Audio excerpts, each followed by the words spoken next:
السلام عليكم ورحمة الله وبركاته أصحابتك وحرن جنال كمركز السود وهذا أدي هذا مقال وحنا ربعنا نذكر واجو حلبان إلحان عمر يلا بحلبان أو كلا أو قبل كم من السوق لقى صوت دورته أيام ما أنت وحى تجين حرونتا آيس أي كل هذا هاي مال كمده من السوتا وحنا أي دونيين إن الجلان أو أركان dadka goobtaasi lagu hayo sida noloshoodu ay tahay markii hore waa loo ogolaaday markii ay gudaha galeen waxa loo diiday in qaybo kale ay si arkaan waxana la yiri invitationkiina ama codsigiini waa la laabtay isaga baxa xaruntan markii ay ka soo baxeen kadib ayay saddexda xildhibaan shir jaraa'id qabteen maxay halkaasi ka sheegeen waan idinla wadaagaya markii sidoo kale ay ka soo tageen xaruntii loo diiday ee ICE dadka ay soo qabtaan ay ku hayeen mudaharaadkii looga soo horjeeday ciidamada ICE cadaaladna loogu raadinayay gabadhii cadaanka ahayd ee askarigii ICE ka tirsanaa arbacadii uu dilay ayay ka qayb galeen halkaasina Ilhaan Cumar ayaa hadal ka jeedisay sidoo kalena waan idinla wadaagaya balse marka hore soo dhawaada haddii aan ku bilaabo xildhibaanada Congress-ka Mareykanka waxaan ognahay maalmaha Sabtida iyo Axadda waxa ay dib ugu laabtaan deegaanada laga soo doortay gaar ahaan gobolada laga soo doortay ayay tagaan Minnesota waxaan ognahay waxyaabaha ka taagan ICE oo hadda waliba 1000 askari oo dheeraad ah 2000 oo horay u keeneen ku soo daray 1000 dheeriya 3000 oo ciidamada ICE ayay hadda ka soo dhigeen dilkii gabadhii iyo mudaharaadyadii ka dhashay ayaa ka socda marka saddex xildhibaan oo dumar ah dhamaantood oo dimuqraadi ah oo laga soo doorto gobolka Minnesota ayaa maanta waxa ay rabeen inay tagaan xarunta ay ICE dadka ay ku hayaan marka ay soo qabtaan inta aan loo kala qaadin xabsiyo kala duwan oo Mareykanka ciidamada ICE ay ku leeyihiin marka xildhibaanadu waxay kala ahayn Ilhaan Cumar oo degmada shanaad laga soo doorto sidoo kale Kelly Morrison oo degmada saddexaad laga soo doorto iyo Angie Craig oo degmada labaad laga soo doorto marka saddexdaasi xildhibaan waxa ay doonayeen inay booqdaan xarunta Whibley Center ku taala oo ICE dadka marka ay soo qabtaan ay geeyaan ka hor inta xabsiyada Mareykanka aan loo kala qaadin Ilhaan Cumar waxa ay tiri oo markii loo diiday kadib banaanka shir jaraa'id ku qabatay in markii hore loo ogolaado oo invitation ay haysteen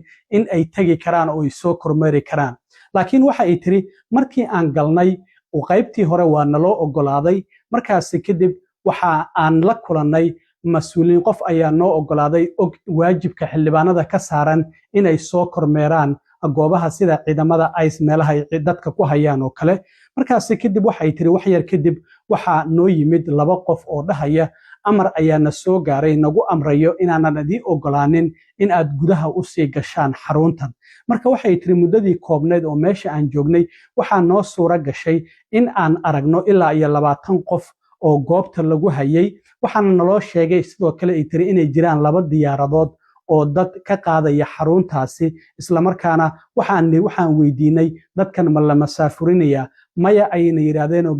gudaha Mareykanka xabsiyo kale ayaa la geynaya waxa sidoo kale naloo sheegay ay tiri markii 20 kaasi qof aan aragnay xaaladda in meesha ay leedahay meelo lagu qubaysto oo shaawarisa walow aan nala tusin waxa sidoo kale naloo xaqiijiyay tiri in waxyaabaha nadaafada dadka loogu talagalay sida shaambada saabuun waxyaabo ay ku qubaystaan in ay leeyihiin waxana naloo sheegay inaan bal la isticmaalin maadaama muddada dadka meeshan lagu sii haynaya ay yartahay laakiin waxay tiri horay ayaan ula kulanay dad meeshaasi lagu soo xiray oo iyagu nooga warbixiyay xaalka meeshu sida ay tahay marka waxay tiri waxa maanta dhacay waxay tahay in si cad la isugu dayay in laga hor yimaado xubno ka tirsan Congress-ka Mareykanka oo shaqadoodii la xisaabtanka wada iyo waajibaadkoodii dastuuriga ahaa marka waxa ay tiri marka lacag Congress-ka oo u qoondeynayo hay'ad ka tirsan hay'adaha Mareykanka in xubnaha Congress-ka laga rajaynayo in shacabku ay ka rajaynayaan la xisaabtan maxaa yeelay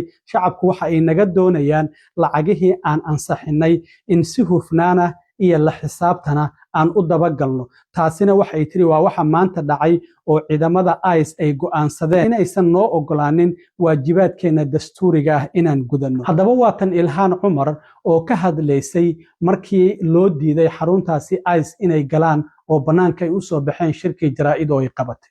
made an attempt to enter Whibley Center here in Minneapolis. We were initially invited in to do our congressional oversight and to exercise our Article 1 duties. When we made it in, it was with the authorization of someone who's been here for a really long time, who understood that we had a congressional duty to enter the building and to see the facility. Shortly after we were let in, two officials came in and said that they received a message that we were no longer allowed to be in the building and that they were rescinding our invitation to come in and declining any further access to the building. When we initially entered, I'll briefly describe what we saw. We were taken in to the monitoring center. We were able to see where people were brought in. We were informed that there are two planes that are taking off today, taking detainees out of this center into other detention centers outside, within the United States. We did ask if those were deportation flights. We were told no. When we entered the detention center, we were able to observe about 20 people that were being detained there briefly. We also were told that there were showers we weren't able to see. We asked if there were hygiene products provided. They told us people are not held long enough to need those, which is insane because we've heard from people who have been detained here before. But I will end with this. What happened today is a blatant attempt to obstruct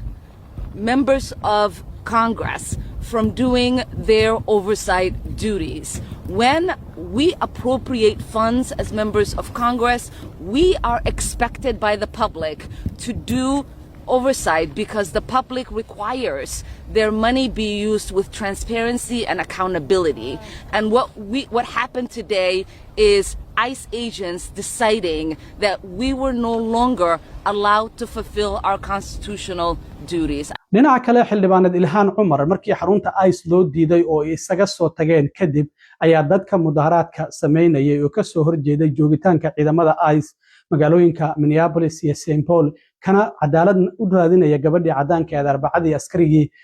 ICE ka tirsanaa oo dilay Renee Nicole Good waxa ay kala qayb gashay mudaharaadkooda halkaasina marka hadal ayay ka jeedisay xildhibaan Ilhaan Cumar waxa ay tiri waan xanaaqsanahay sida adinku aad u xanaaqsan tihiin oo kale waxaana soo booqda ayay tiri qalalaaso Washington laga soo abaabulay isla markaana waxay xaqiijisay hadda inay haystaan oo ay qalqal gelinayaan xaafadaheena waxa ay tiri okay ma ahan tanina ma ahan Amerikada aan doonayna inaan ku noolaano mana ahan sidoo kale Amerikada aan la rabno nolosheena amaba sidoo kalena deegaanadeena waxay tiri qalalaasahan la soo abaabulay ee maalinta cad lagu dilay qof inaga naga mid ah dhammaantiinba waxa aad diideen inaad cabsataan waxaad sidoo kale dhammaantiin aad diideen in arrintan aad gadaal uga istaagtaan isla markaana aad ka aamustaan waxaadna go'aansateen inaad arrintan ka dhiidhisaan sidoo kalena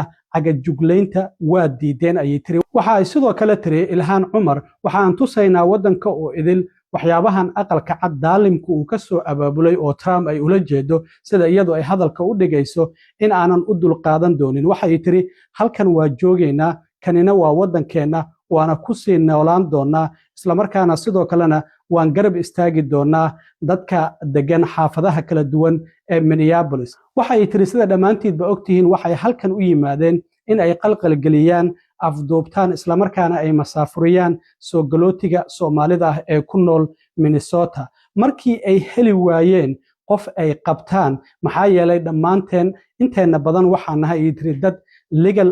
residents oo green card haysto ama muwaadiniin ah waxay go'aansadeen inay qalqal geliyaan dadka soo galootiga ee Latinoga waxay sidoo kale ay go'aansadeen ayay tiri inay istaajiyaan qof kasta oo aan cadaan ahayn maxaa yeelay waxa ay og yihiin qofkaasi ay leeyihiin iska dhaadhicinayaan inuu yahay qof dambiile ah ama qof aan sharci lahayn marka waxa ay tiri waan ka jawaabnay si geesinimo leh ayaan arrintaasi uga jawaabnay dadkeena nala degan waxaan sidoo kale ay yiraahdeen inta aan anigu joogo arrintaasi ma dhacayso dadku way ka dhiidhiyeen waxaana sidoo kale ay sheegtay markii ay maskaxdoodu ay ka heli waayeen waxyaabihii ay doonayeen waxay go'aansadeen cagajuglayn waxay tiri maalin kasta waxaan arkaa dadka degan Minneapolis oo daba socda ciidamada ICE isla markaana diidan cagajuglayntooda iyo in ay ku gabanayaan sharciga iyo kala dambeynta ayaan soo celinaynaa amaba aan sugaynaa Ilhaan Cumar sidoo kale waxa ay tiri waxaan arkaa dadka degan Minneapolis iyo St. Paul